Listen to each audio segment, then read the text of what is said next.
কেবিনেটত কেইবাটাও গুৰুত্বপূৰ্ণ সিদ্ধান্ত লোৱা হয় যিখিনি নিয়মীয়া আৰু চৰকাৰী কাম-কাজৰ লগত জড়িত সিদ্ধান্ত সেইখিনি আপোনালোকে আমাৰ চৰকাৰৰ প্ৰেছ বিজ্ঞপ্তি বা আমাৰ টুইটাৰ ফেচবুক একাউণ্টত পাব সেইখিনিৰ বিষয়ে মই ক'ব খোজা নাই যিকেইটা ৰাজহুৱা স্বাৰ্থৰ লগত জড়িত সেইকেইটা বিষয় আপোনালোকৰ সন্মুখলৈ আনিব খুজিছোঁ আপোনালোকে জানে যে বিশেষকৈ কংগ্ৰেছ চৰকাৰৰ সময়ত অসমৰ হাইস্কুলসমূহত কন্ট্ৰেকচুৱেল টিচাৰ নিযুক্তি কৰা হৈছিল আৰু সেই কন্ট্ৰেকচুৱেল টিচাৰসকলক প্ৰথম অৱস্থাত 12,000 টকা দৰমহা দি আৰম্ভ কৰা হৈছিল 2021 চনত আমাৰ চৰকাৰে এটা সিদ্ধান্ত লৈ তেখেতসকলক আমি 60 বছৰলৈকে তেওঁলোকৰ চাকৰিৰ যিটো সময়সীমা অৱসৰ 60 বছৰলৈকে বঢ়ুৱাইছিলোঁ আৰু নিয়াৰ ৰেগুলাৰাইজেশ্যন আমি ৰেগুলাৰাইজেশ্যন নকৰি নিয়াৰ ৰেগুলাৰাইজেশ্যন বুলি এটা শব্দ ব্যৱহাৰ কৰিছিলোঁ আৰু তেওঁলোকক অলমোষ্ট ৰেগুলাৰ শিক্ষকৰ সমান আমি দৰমহা দিয়া আমি আৰম্ভ কৰিছিলোঁ আজি কেবিনেটে তেনেকুৱা ধৰণৰ 4,669 জন শিক্ষকে যাতে নিয়মীয়া শিক্ষকৰ মৰ্যাদা পাব পাৰে তেনেকৈ আমি সৰ্বশিক্ষা অভিযানত যি ধৰণে আমি ৰেগুলাৰাইজ কৰিছিলোঁ তেনেকুৱা পাথৱে এটা আজি আমি মুকলি কৰি দিছোঁ অৰ্থাৎ শিক্ষা বিভাগে অহা 10 দিনৰ ভিতৰত বিজ্ঞাপন উলিয়াব এই 4,669 জন শিক্ষকে কন্ট্ৰেকচুৱেল টিচাৰ বুলি আমি যাক কওঁ যোনে হাইস্কুলত কাম কৰি আছে তেওঁলোকে আবেদন কৰিব পাৰিব আৰু কাগজ পত্ৰ পৰীক্ষা কৰাৰ পিছত তেওঁলোকক আমি নিয়মীয়া শিক্ষকৰ মৰ্যাদা দিম কিন্তু কোনোবাই যদি ভাবে যে নহয় মই চুক্তিবদ্ধ শিক্ষক হৈ থাকিম মই নিয়মীয়া শিক্ষক হ'ব খোজা নাই সেই অপচনো তেওঁলোকৰ খোলা থাকিব অৰ্থাৎ এইটো মেণ্ডেটৰী নহয় এইটো ভলেণ্টিয়াৰী আৰু তেওঁলোকে ভলেণ্টিয়াৰী হিচাপে ইয়াত ইচ্ছা কৰিলে তেওঁলোকে পাৰ্টিচিপেট কৰিব পাৰিব আৰু ইচ্ছা নকৰিলে তেওঁলোকে পাৰ্টিচিপেট নকৰাকৈ থাকিব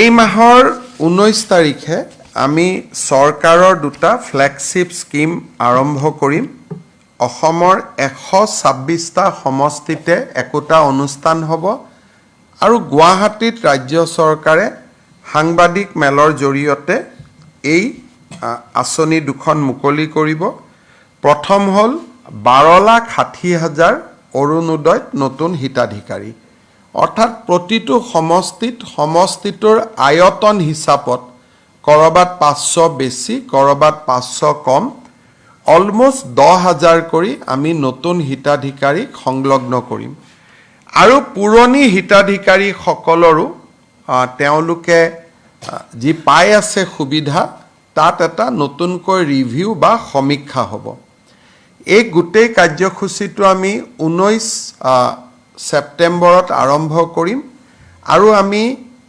10 জানুৱাৰীৰ ভিতৰত প্ৰপত্ৰ সিলেক্ট কৰা ফাৰ্ষ্ট ইনষ্টলমেণ্ট আমি যাতে 10 জানুৱাৰীত দিব পাৰোঁ সেই ধৰণে অৰুণোদয় 3.0 আমি 19 তাৰিখে সূচনা কৰিম বা আমি আৰম্ভ কৰিম এই উপলক্ষে অসমৰ 126টা সমষ্টিতে 126খন মিটিং হ'ব য'ত মন্ত্ৰী বিধায়কসকল উপস্থিত থাকিব আৰু গুৱাহাটীৰ পৰা মই আপোনালোকক নিমন্ত্ৰণ কৰি গোটেই আঁচনিখনৰ বিষয়ে মই বুজাই দিম কিন্তু 126টা সমষ্টিতে ইয়াৰ একোটা অনুষ্ঠান আমাৰ মন্ত্ৰী বিধায়কসকলে কৰিব আৰু আমি এই অনুষ্ঠানত যোগ দিবলৈ বিৰোধী পক্ষৰ বিধায়ক সংসদসকলকো আমি আমন্ত্ৰণ জনাম দ্বিতীয়তে আমি অহা 19 তাৰিখৰ পৰা 17 লাখ নতুন লোকক আমি ৰেচন কাৰ্ড দিম কাৰণ এইবাৰ অৰুণোদয় পাবৰ কাৰণে ৰেচন কাৰ্ড অতিকে জৰুৰী ৰেচন কাৰ্ড নহ'লে অৰুণোদয় নাপাব গতিকে বহুত ব্যক্তিয়ে হয়তো ভাবিব মই দুখীয়া, মই অৰুণোদয় পাব লাগে, ৰেচন কাৰ্ডখন নোপোৱাৰ কাৰণে তেওঁ অৰুণোদয় নাপাব। সেইকাৰণে আমি 17 লাখ পৰিয়ালক, 17 লাখ ব্যক্তিক আমি নতুনকৈ ৰেচন কাৰ্ড দিবৰ কাৰণে সিদ্ধান্ত লৈছোঁ। এই আঁচনিখনো আমি 19 তাৰিখে আৰম্ভ কৰিম।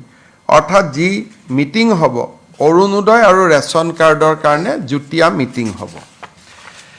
আপোনালোকে 3 নম্বৰ এটা বিশেষ বিষয়ৰ ওপৰত অৱগত যে আমি কিছুদিনৰ পৰা CM-AAA মুখ্যমন্ত্ৰীৰ অসম আত্মনিৰ্ভৰশীল আঁচনি, এই আঁচনিখনৰ আমি ইণ্টাৰভিউ লৈ আছিলোঁ।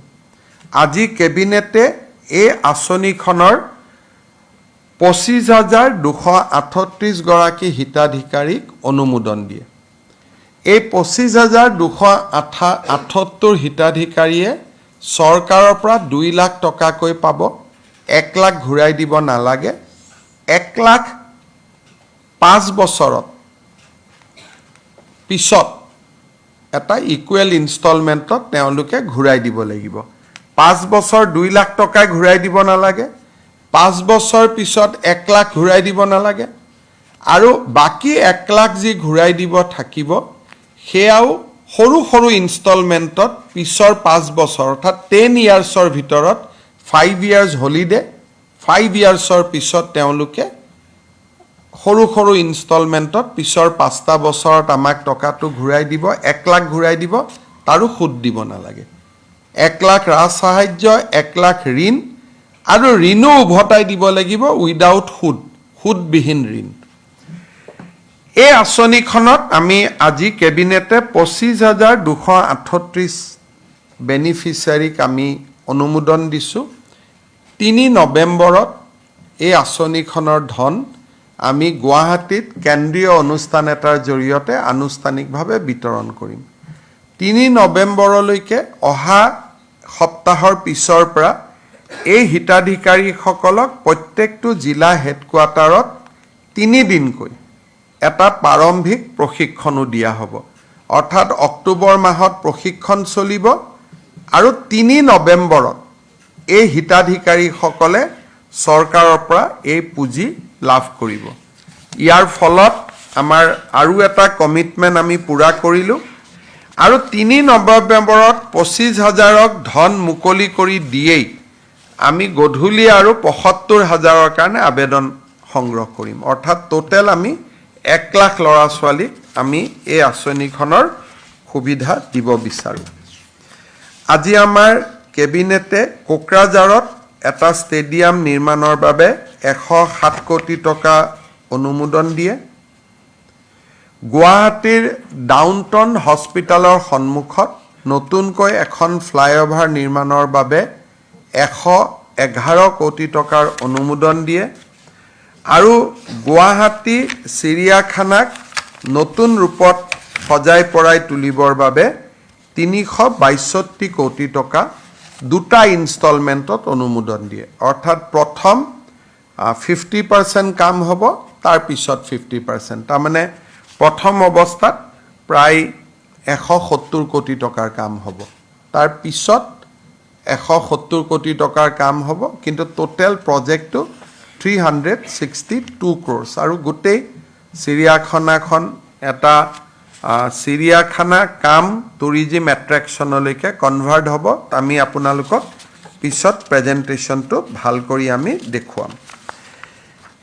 ইয়াৰ লগত আজি আমাৰ কেবিনেটে এটা খুব ডাঙৰ আঁচনিক মঞ্জুৰি কৰে।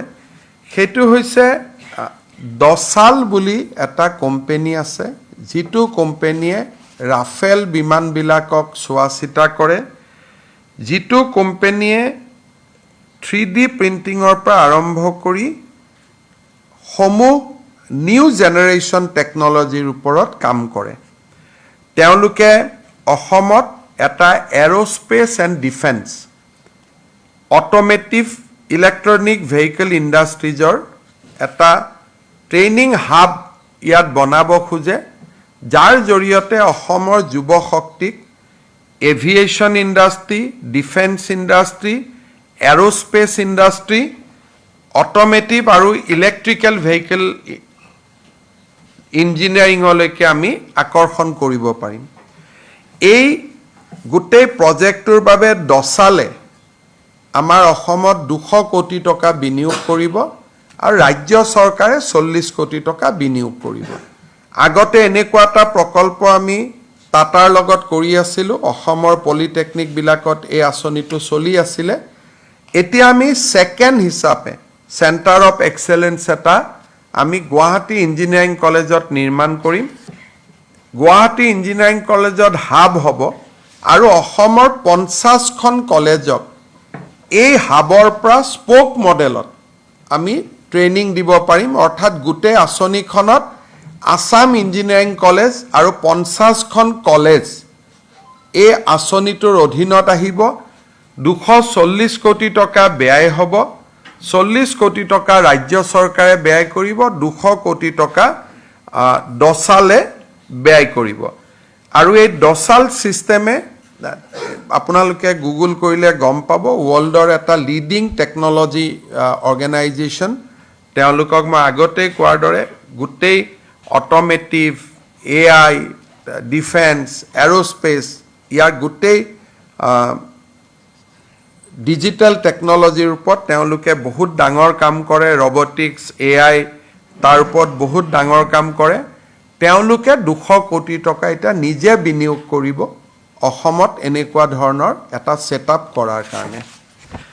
আজি আমাৰ ৰাজ্য চৰকাৰৰ কেবিনেটে যোৱা কিছুদিনত আমাৰ ষ্টক ট্ৰেডিঙৰ নামত যিটো ফ্ৰডুলেণ্ট ট্ৰেনজেকশ্যন হৈছে আৰু বিভিন্ন মানুহৰ টকা পইচা অনৈতিকভাৱে ডিপজিটৰ নামত লৈ তেওঁলোকে নিজৰ ব্যক্তিগত স্বাৰ্থত ব্যৱহাৰ কৰিছে, তেনেকুৱা 32টা গোচৰ CBIক দিবৰ কাৰণে সিদ্ধান্ত গ্ৰহণ কৰিছে।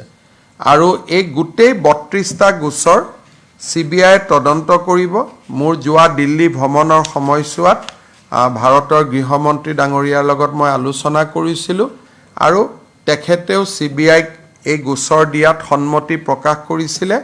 আৰু এই গোচৰটো ট্ৰেন্সফাৰৰ প্ৰক্ৰিয়া এমাহ সময় লাগিব, কাৰণ তেওঁলোকে DOPTৰ পৰা নটিফিকেশ্যন কৰিব লাগিব। ইয়াৰ কিছু প্ৰচেছ আছে, কিন্তু আমি আজিৰ কেবিনেটত এইটো সিদ্ধান্ত লৈছোঁ যে এই গোটেইকেইটা কেছ আমি CBIক দিম আৰু CBI নোলোৱালৈকে অসম পুলিচে চাই থাকিব, কিন্তু ডিটেইল ইনভেষ্টিগেশ্যনটো CBI কৰিব। আৰু আমি আশা কৰিম যে যিমান সোনকালে পাৰি CBI ল'ব পাৰে। আমাৰ মুখ্য সচিবেও ডাইৰেক্টৰ CBIৰ লগত কথা পাতিছে, তেওঁ সন্মতি জনাইছে যে আমি কেছকেইটা ল'ম। গতিকে 32টা গোচৰ এতিয়ালৈকে আমি পঞ্জীভূত কৰিছোঁ। 32টা গোচৰ আমি CBIক দিম। কেবিনেটে এইটো সিদ্ধান্ত লৈছে যে আৰু যদি ভৱিষ্যতে এনেকুৱা কিছু গোচৰ আহে যি ট্ৰেডিং এপ বা ট্ৰেডিং ব্যৱসায়ী এতিয়াও আমাৰ চকুত পৰা নাই, কিন্তু গাঁৱে ভূঞে সৰু সুৰাকৈ কৰি আছে, তেনেকুৱা গোচৰ যদি আমাৰ নটিচলৈ আহে, আমি তেওঁলোককো এই 32টা গোচৰৰ লগত সংযোজিত কৰি দিম, যাতে এটা নিৰপেক্ষ তদন্ত হ'ব পাৰে। গতিকে আজিৰ আমাৰ কেবিনেটত লোৱা সিদ্ধান্তৰ ভিতৰত এইকেইটা ইম্পৰ্টেণ্ট ডিচিশ্যন আছিলে। আৰু কেইবাটাও সৰু সৰু সিদ্ধান্ত আছে, এইখিনি আপোনালোকে আমাৰ টুইটাৰ, ফেচবুক বা DIPRৰ প্ৰেছ ৰিলিজত আপোনালোকে পাব পাৰিব। এইখিনি আছিলে। হ'ব।